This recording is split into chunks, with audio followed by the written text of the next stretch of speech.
5 мамыр халықаралық мүгедектер құқығын қорғау күні.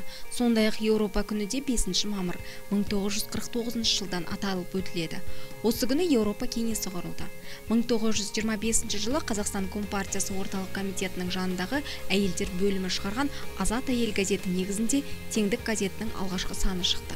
Ал 1955 жылдан бастап Қазақстан әйелдері деген атпен журнал болып шыға бастады. 1986 жылы мамыр айының 5 жұлдызында Ақтөбе қаласында Кеңес одағының батыры, қазақ халқының қаһарман қызы Әлия Молдағұлованың мұражайы ашылды. Мұражай жыл сайын 30 мыңға жуық адамды қабылдайды.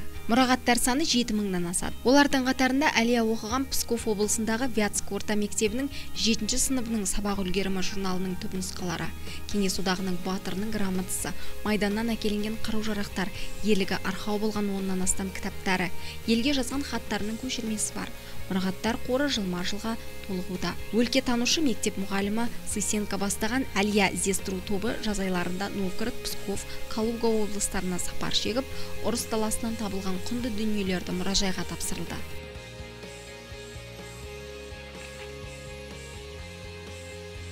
1988 жылы КСРО жоғарғы кеңесі президиумының жарлығымен Екібастұз қаласында туған Кремениш Николай Ауғанстанда көрсеткен ерлігі үшін Кеңес одағының батыры атағын алды.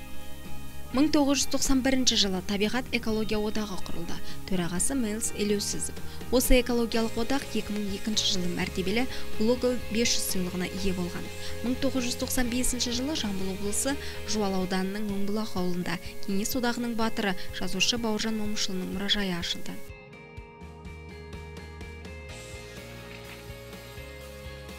1877 жылы орыс гидрографы және поляр зерттеушісі Георгий Седов дүниеге келді. 1896 жылы актер ұлттық кәсіби театр өнерінің негізін қалаушылардың бірі, Қазақстанның халық әртісі, КСРО және Қазақ КСР мемлекеттік сыйлығының лауреаты, социалистік еңбек ері Серәлі Қожамқұлов дүниеге келген. Оның ерекше шабытпен сомдаған тер тартпа, биліктің тұтқасынан айырылғысы келмейтін Еспенбет, Жабай, Жиренше, Майбасар, Шығайхан рөлдері сахналық тұлғалардың классикалық үлгілері болып саналады. Сонымен қатар сатиралық образдар жасаудың шебері саналатын актер бірқатар қарапайым еңбек адамдарының жағымды бейнесін сахналады. 30 жылдардан бастап Райхан Амангелді, Ана туралы аңыз, Тыныштық, Біздің сүйікті дәрігер, Алдар Көсе тағы басқа фильмдерге түсіп, Қазақстанның кино өнерінің дамуына өз үлесін қосты. Қожамқұлов туралы режиссер Әбусейітов Сераға атты деректі фильм түсірсе, композитор Бейсеуов Сераға туралы әнін шығарған. Жезқазған қаласындағы музыкалық драма театры мен Алматыдағы бір көшеге есімі берілген.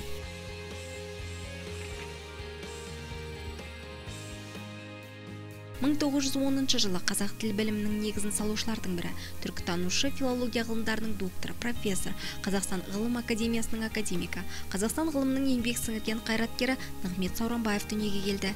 Тіл білімінде барынша назар аударған саласы синтаксис, оның ішінде құрмалас сөйлемдер жүйесі. Морфология саласында ол қазақ тіліндегі етістік категориясының жасалу тәсілдері мен тарихи даму жолдары, көсемші тұлғалары, олардың мағыналары, синтаксистік қызметі жайында және қазақ тілі грамматикасының, оның ішінде морфологиясы, орфографиясы мен алфавиті жайында ғылыми еңбектер жариялады. Әдеби тіл тарихы жөнінде қазақ әдеби тілінің дамуындағы Абайдың рөлі, қазақ тілінің жасалуы туралы, қазіргі қазақ тіліндегі диалектілер, қазақ әдеби тілінің тарихын зерттеу туралы атты еңбектері бар.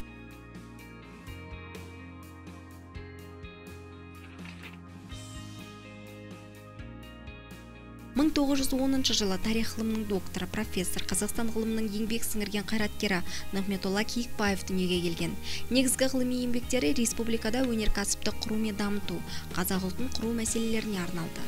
Қазақстан тарихы мәселелері бойынша ғылыми зерттемелерге зор үлесін қосқан. 100-ге жуық ғылыми еңбектің, кітаптар мен теориялық мақалалардың авторы.